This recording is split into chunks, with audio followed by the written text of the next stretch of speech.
So let's see. We had think like a traveler. We had treat life as an experiment. We had an attitude of wisdom. Number 4 has 2 parts, actually. Part 1 is use your whole brain, right? And since your K through 12 education was so good at developing your left brain analytical skills, anybody from the law school or the business school here?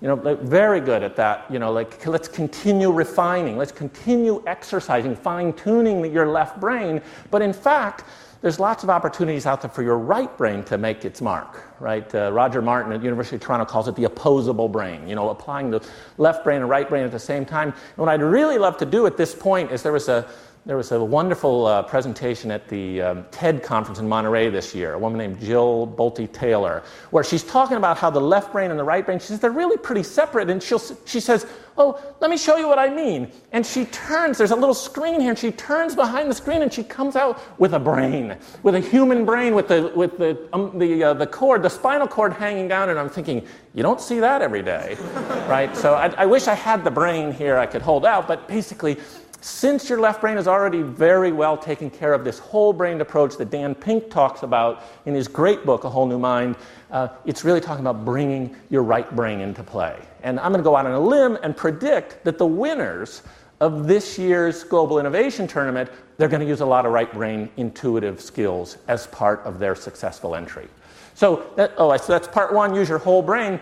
But part 2 is use this thing that Guy Claxton calls your tortoise mind. His great book, it's called Hare Brain, Tortoise Mind, and he says the hare brain is the one you know really well. Hare brain, that's the brain you can focus, you can concentrate with, is under your direct control. But he says there's this other part of your brain that is not under your direct control, that's actually smarter than the hare brain. He calls it the tortoise mind. And this is where contemplation happens. This is where rumination happens. Your tortoise mind is working on things in the background all the time. And you can, if you work at it, you can actually assign little tasks to the tortoise mind. There are people who are really good at this. They'll write a question down before they go to sleep in the hopes that their brain will work on it overnight and maybe come up with an answer. So, there are ways if you can address the tortoise mind, you can do things with it. I think that, it's partly got the metaphor of growing an idea from seed. Right? I worked on a farm in North Dakota one time. We were growing wheat. And, all the concentration in the world, all the heat and light and moisture and fertilizer and everything you apply to that, you're not going to grow that wheat overnight. It just doesn't happen. It's not in the realm of possibility. Growing wheat, just like growing certain kind of ideas, takes time. And you try to build the right greenhouse, you try to build the right atmosphere, but you can't always accelerate the process. And so there are researchers now looking into the science of epiphany, right? People have these flashes of brilliance.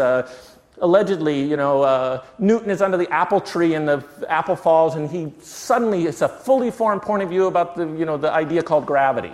I seriously doubt that it happened exactly that way, but there are epiphanies. There are aha moments. And what's really happening in that aha moment, according to the neuroscientists looking into this, is it's not like you had a lightning bolt come down and deliver all that knowledge to you. It's that your tortoise mind has been working on this for days or weeks or months or in some cases even years, and you've just crossed the finish line. You've just gotten to a place where you say, oh, it's obvious now, isn't it?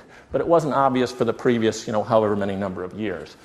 So here's the thing is, if your mind is running like this, like Grand Central Station, it is a big distraction to the tortoise mind, right? Because the tortoise mind needs a little space. And so what you have to do, and this is sometimes easier said than done, you got to find a way to take some time to daydream.